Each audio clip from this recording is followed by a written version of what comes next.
So here we have the Ford EcoSport on a 16 plate. I'm going to start off by showing you around the outside of the car, and then we'll hop in and run through some controls on the inside. But from the outside you can see that it's a 5-door car with alloy wheels. Let's start off inside the boot and then work our way around the rest of the car from there. So as we approach the boot, you'll see that we have reversing sensors, plenty of boot space as well, along with that 60/40 split folding rear seat. Okay, so we're just going to work our way back round to the front of the car and then we'll hop in and run through some controls on the inside. But now that we've done a full circle of it, you can see it's in fantastic condition the whole way round. Just briefly before we climb in, I think it's well worth seeing the interior from this exterior point of view. You get half leather seats. There's plenty to run through on the dashboard, so let's hop in and we'll do that right now. Okay, so now that we're inside the car, we're going to start with the dials. On the left-hand side, we have the rev counter, and on the right-hand side, the speedometer. In the middle at the top, you can see the total miles of this car, which are 15,210. You can change the information that's displayed there by pressing a button on the end of the indicator stalk for various different bits of fuel economy information, eventually back round to the beginning again. If we back out to the steering wheel, on the left-hand side, we have stereo controls. The button in the middle is the voice activation for the phone. So hit that button, ask it to dial anyone in your contacts list, and it can do that for you without you having to take your phone from your bag or pocket. That is, of course, once you pair the phone up, which is done using the stereo, which we'll come to in just a moment. On the right-hand side, we have cruise control.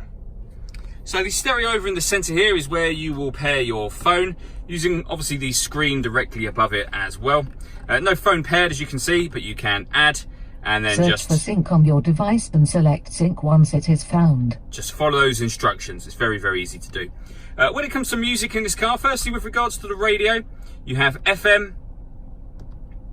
You've also got AM, as you can see, and then back round to the beginning again. If you want to listen to your own music, you can do. You can do that via the CD player, which you can see just at the top of this unit here. Or we got auxiliary input and USB input. You can see the USB input showing on the screen now. And it goes one step beyond that. Once you pair your phone, not only can you make and receive phone calls, but you'll also be able to stream your music wirelessly via Bluetooth audio as well. So working our way down, this is where the climate control is set up. So you can adjust the temperature, the fan speed, the direction you'd like the air to be distributed in here. When you're happy with those settings, that button turns the air conditioning off, back on again. Or you can hit auto and the car will now maintain 15.5 degrees by taking full control of the fan speed for you. You can hear it doing that now.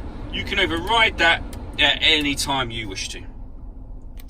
Below that, we've got this cubby hole sort of section. We've also got heated driver and passenger seats, both with 2 different heat settings per seat. We have a 5-speed manual gearbox. At the bottom just here, we've got a 12-volt charging socket, auxiliary and USB inputs. All that leaves me to say is thank you for taking the time to watch this video. If you'd like to come and see the car in person and have a test drive, please feel free to call any of our MJA sites. We'd love to hear from you soon.